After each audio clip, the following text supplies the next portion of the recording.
कुसुमसङ्काशं काश्यपेयं महाद्युतिं तमोरि सर्वपापघ्नं प्रणतोऽस्मि दिवाकरम्।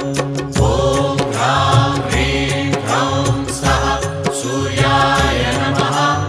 ॐ ह्रां ह्रीं ह्रौं सः सूर्याय नमः। जपाकुसुमसङ्काशं काश्यपेयं महाद्युतिं तमोरि सर्वपापघ्नं प्रणतोऽस्मि दिवाकरम्। ॐ ह्रां